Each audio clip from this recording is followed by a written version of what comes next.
So my Cleveland Browns was horrible this year. They was just a bad team. So I'm starting to look at mock drafts. And one of the players that was in the mock draft, his name was Omarion. It's like, oh, we hit the Omarion era. We hit the 106 in Park era. Because if we go back to the late 2000s, there were so many guys being drafted or just playing college football named Devontae. Devontae Swings from Jodeci. He was their main producer. Shout out to Devontae, Casey, JoJo, Mr. Dalvin. But there was so many Devontaes. But right after that was Jalen's. There was so many Jalen's. I didn't know Jalen, named after Jalen Rose, of course, from the Fab Five, NBA player, Indiana Pacers, all that. Mary Molly Curran from First Take. That crashed and burned. Still don't know why. But it crashed. But there was so many Jalen's.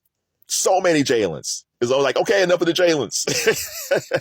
But then there's been a lull. And then now it says Omarion. So we hit the 2000s era of dudes named Omarion. It was sent me to one of my favorite songs of that era, one of my favorite videos of that era, one of my favorite songs by the Neptunes era, Touched by Omarion. If you ask me, Kev, what is your 3 favorite Neptune songs or songs by Chad and Pharrell?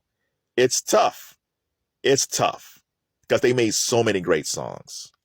But if you say, well, name me 3 songs that you love a lot, then you'll never get tired of.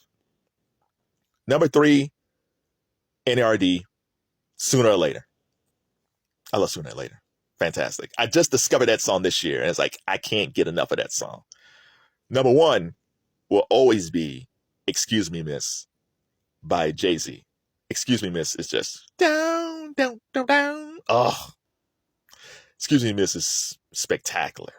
But number 2 will always be Touched by Omarion. That song, so Pharrell wrote it, but him and Chad produced it. Because we have to thank Chad Hugo, because people always seem to forget about Chad. The production on that song is fantastic. I love the production. The production alone was great. It was great enough as is. But then we get the video. I watched that video, and I wasn't the biggest Omarion fan because I wasn't really into B2K. Like, I said, oh, they're cool, but they're not Jodeci or Boyz II Men. But I understand the young girls love B2K, and then Omarion went solo. That video, I like the look of the video. It's directed by the great Diane Martell. Fantastic video director, music video director. Great. But the look of it, the choreography of it, it was fantastic. He was great. He was dancing with his boys and all that stuff. But then at the end of the video, I was like, who's that girl in that video? Who is she? It took me the longest time to figure out who she was. Danielle Polanco is the female lead dancer in that video. I love Danielle Polanco. Not only was she beautiful, she did all these dance moves in it. She gave you hip hop dance. She gave you stripper dance. And this is an era, now it's just too much stripper dance. This is an era where people weren't adding stripper moves into choreography. That wasn't a thing back in 2005. Yeah, this video is 20 years old now, or soon to be 20 years old. Nobody was adding like stripper moves in that. She added that in there. But then when she walked like a ballerina. Like when you watch real dancers, not strippers, if you watch real dancers walk, there's a daintiness how they walk. And I was like, no, she's a professional dancer. And she gave you pop locking.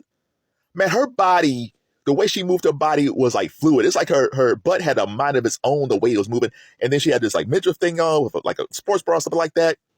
Oh my God, her body was fluid, man. Because I was thinking, she was born, I think, in 1985, I think. So, that's the era when Breaking was out. It's almost like because in Breaking, the movie, you had the young lady and you had Shabba-Doo and Shrimp. So Shabba-Doo and Shrimp were the pop lockers, and you had a young lady who was like a ballerina, like a regular dancer. Danielle Polanco merged all that together. She is fantastic. And so I was like, what happened to her? Because I would see her name. She ended up being a choreographer. And for all you Beyonce fans, she choreographed Countdown, which is fantastic. But she choreographed Partition. That Partition video, man, is like, yeah, she did a good job on that. Shout out to them. But I saw Danielle Polanco. that video. I love the male-female dynamic of dancing together. We don't have that today. You know, we have today some dude standing there and a young lady bending over shaking her ass. That's all we got. I miss the dynamic of a male and female dancing with each other. I was a big fan of So You Think You Could Dance, the Twitch and all that. Rest in peace, Twitch. I love So You Think You Can Dance because I love seeing men and women dancing with each other. And we don't have that too much anymore. You like Fred Astaire and Ginger Rogers.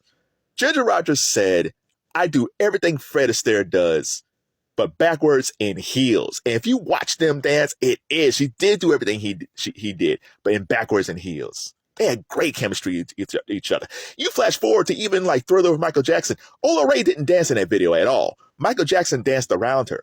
But it's the playfulness they had in that video. The way Michael interacted with her, the way she interacted with him, and the way she giggled and laughed and while he danced. Like, I miss... Everything's like overtly sexy now. And you don't have to do that. If you watch Touch, it has sexiness in it, but it's playful. There's playful parts in it too. There's a part where Omarion, in the middle of the song, Omarion's dancing one way and Daniel's dancing the other way. And they're mimicking each other's moves, pop locking. And they're not even looking at each other. It's a fantastic thing, man. It's nothing sexual about it. It's just the choreography of them. And then they would come together and then she would push them away. Oh, it's that push-pull thing, man. We don't have that today. I love Chloe Bailey. I think Chloe Bailey is a beautiful young lady. And I feel like she don't have to be half naked.